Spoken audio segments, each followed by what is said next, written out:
जब परमात्मा के दिव्य कार्य में सहयोगी बनते हैं तो उन गांव वालों के ऊपर भी परमात्मा की कृपा दृष्टि स्वतः बनने लगती है और दिन दुगुनी रात चौगुनी वो आगे से आगे बढ़ते जाते हैं, फलीभूत होते जाते हैं। ऐसे में इस गांव से भी जो विशिष्ट भाई बहनें आए हैं, यहाँ पहुंचे हैं, तो जरूर है कि इस भवन के निर्माण में भी आप सभी ने जो अनेक रूप से अपने शुभ वाइब्रेशंस दिए, उन शुभ वाइब्रेशंस के आधार पर आज ये भवन बहुत सुंदर बन करके खड़ा हुआ है। जब कहते हैं शिव शक्ति, तो शिव शक्ति ये नाम स्मृति दिलाता है, एक तो परमात्मा शिव की और दूसरा नवदुर्गे शक्तियों की स्मृति दिलाता है। क्योंकि आज प्रैक्टिकल में अगर देखा जाए तो दुनिया के अंदर शिव की भक्ति भी चारों तरफ बहुत हो रही है। भारत में 12 ज्योतिर्लिंगम बने हुए हैं, जो आज भी महान तीर्थ स्थान है, जहां से परमात्मा ऊर्जा चारों ओर फैल रही है। और दूसरा कि भारत के अंदर विशेष 2 नवरात्रि मनाई जाती है। नव देवियों का जो विशेष गायन पूजन है, तो नव दुर्गे का 2 बार, एक चैत्र मास की, एक शारदीय नवरात्रि, और ये दोनों नवरात्रि सारे भारत भर में विशेष मानी जाती है। वैसे भी देखा जाता है कि शिव शक्ति जब कहते हैं तो ये शक्तियां कौन है? ये शक्तियां शिव की उत्पन्न की हुई शक्तियां हैं। और शिव माना जो सदा कल्याण करने वाला, तो जो सदा कल्याण करने वाला है, उसने जिन शक्तियों को उत्पन्न किया, जग कल्याण के लिए ही किया। और इसीलिए जहां जगत का कल्याण करना है परमात्मा को, तो किसी न किसी को तो निमित्त बनाएगा।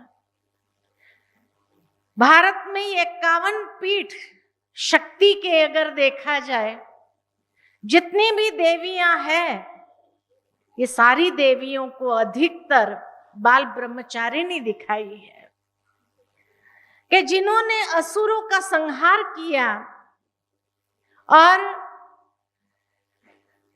सच्चाई को या सद्गुणों को, सनातन की रक्षा करने के लिए असुर संहारनी कहलाई। भावार्थ यही कि ये शिव शक्तियां चैतन्य में इसी समय आकर के परमात्मा के मददगार बन करके जग कल्याण का दिव्य कार्य इस संसार में कर रही है।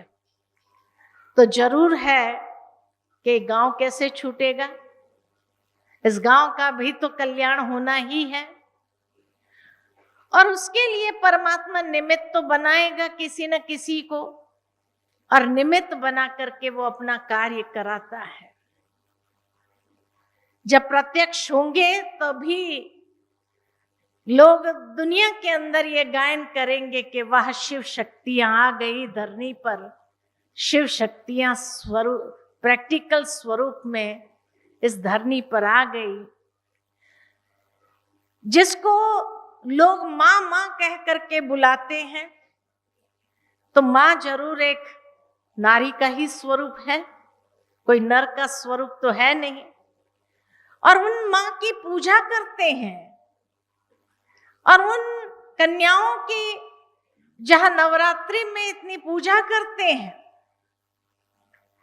तो आज जो ब्रह्मा कुमारी कन्याएं हैं, क्या ये शिव शक्तियां नहीं है? और अगर उसका पूजन न कर सके तो कम से कम उनको सहयोग तो दे। जब सहयोगी बनते हैं तो भगवान की कृपा वृष्टि अपने आप अनुभव होती है जीवन के अंदर। क्योंकि ये सभी ब्रह्मा कुमारियां बाल ब्रह्मचारिणी है। ईश्वर को जिन्होंने जीवन दिया, ईश्वर अर्पण कर दिया अपने आप को जग कल्याण के लिए, यही कन्याएं तो साक्षात मां है जो जगत का उद्धार करने वाली है। तो इसीलिए सनातन की रक्षा सनातन सनातन कहने से नहीं होती है। सनातन की रक्षा सनातन का जो आचरण है उस पर चलने से होती है। और सनातन का सबसे बड़ा आचरण यही है सत्यता। सनातन सत्य कहा जाता है।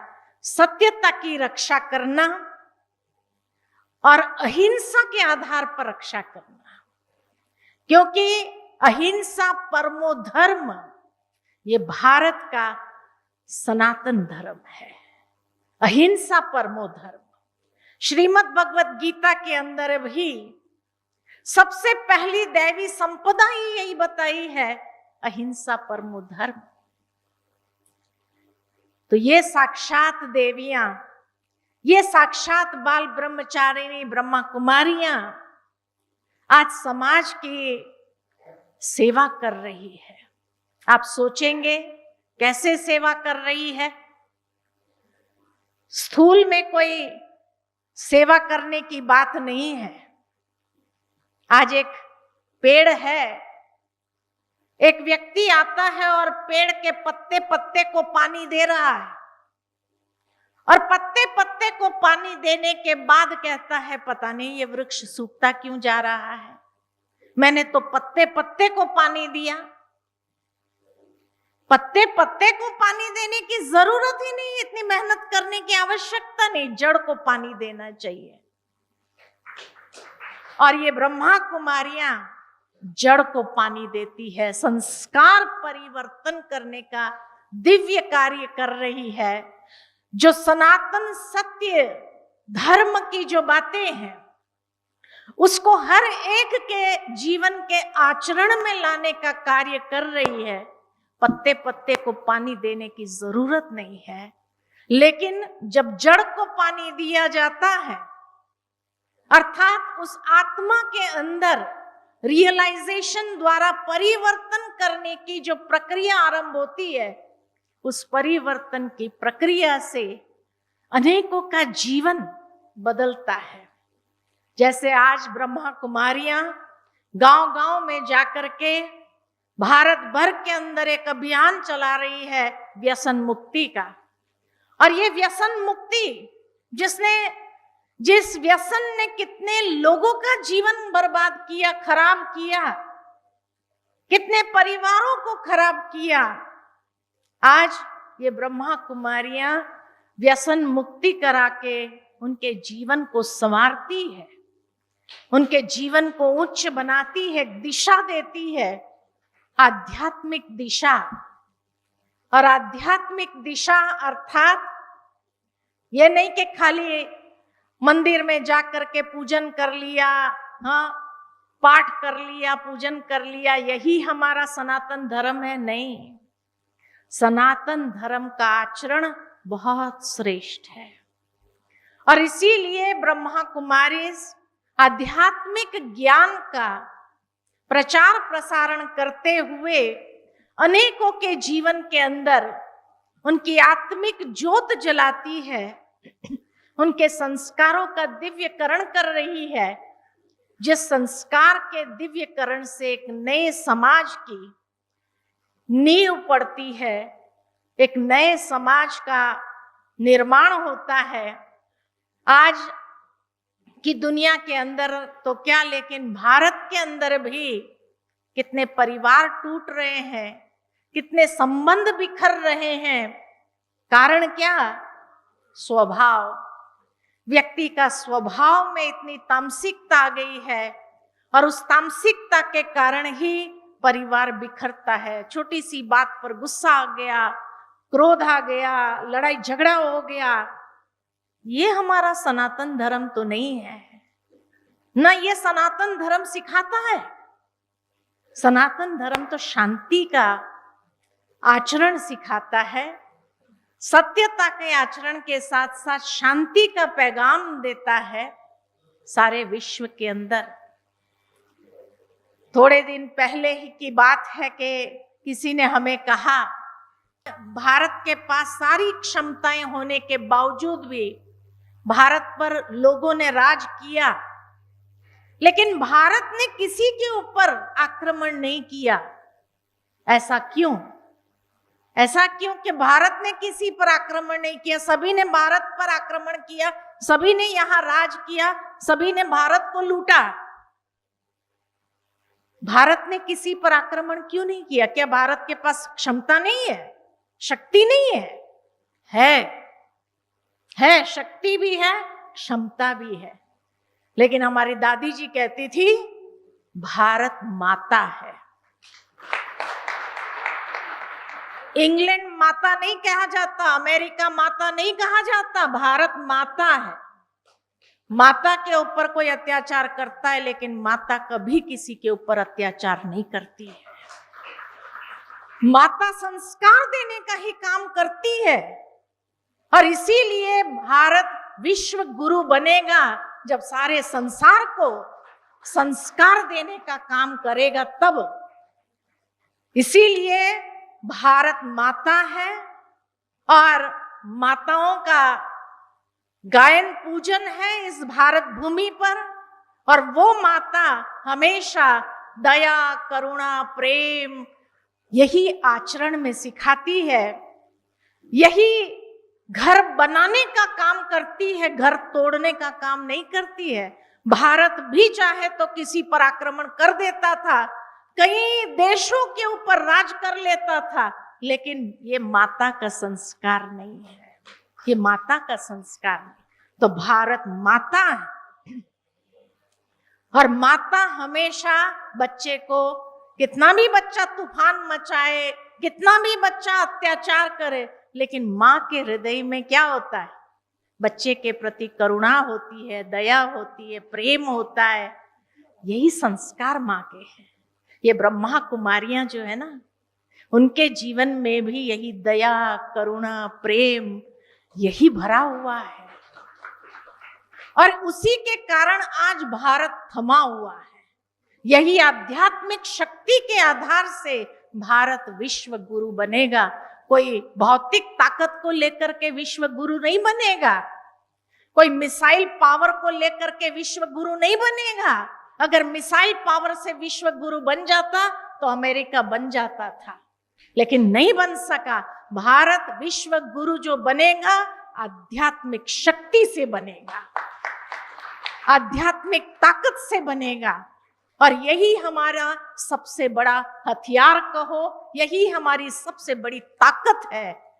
आवश्यकता है एक एक को अपने जीवन के अंदर आध्यात्मिकता को, आध्यात्मिकता के संस्कार को संचार करने का। और तभी आप देखो तो आपका गांव भी कितना सुंदर बन जाएगा, गोकुल ग्राम बन जाएगा, जहां राधे कृष्ण, एक एक बाला, एक एक बच्चा राधा और कृष्ण का स्वरूप होगा, जिनके जीवन में कोई व्यसन नहीं होंगे, हमेशा सदकर्म जिनके जीवन के अंदर होंगे। ऐसा भारत जो हमारा स्वप्न है, आज नहीं तो कल वो राम राज्य पुनः आना ही है। ये गारंटी है, ये विश्वास है हमारा कि परमात्मा के जो आशीर्वाद है भारत भूमि पर। एक समय था सोने की चिड़िया थी, और फिर से सोने की चिड़िया बननी ही है, जहां घर घर संपन्न होगा, और घर घर संपन्न होकर के हर घर के अंदर देवी देवताओं का राज होगा। इन्हीं शब्दों के साथ आज पुनः इस गांव को शिव शक्ति भवन जो प्राप्त हुआ है, ये साधारण भवन नहीं है, ये परमात्मा शिव की कृपा से बना हुआ भवन है। इसीलिए जितना उसके साथ सहयोगी बनेंगे, उतना हर एक के कर्मों में श्रेष्ठता आने के कारण उन्नति होती ही रहेगी। जो सहयोगी बनेंगे, परमात्मा उनको भी पदम गुना प्राप्ति कराएगा ही। तो इन्हीं शब्दों के साथ मैं वाणी को विराम देती हूँ। बहुत बहुत सारे गांव वालों को शिव शक्ति भवन के उद्घाटन की शुभकामनाएं, शुभ भावनाएं, और सदा फलो फूलो आगे बढ़ो, यही हमारी दुआएं हैं।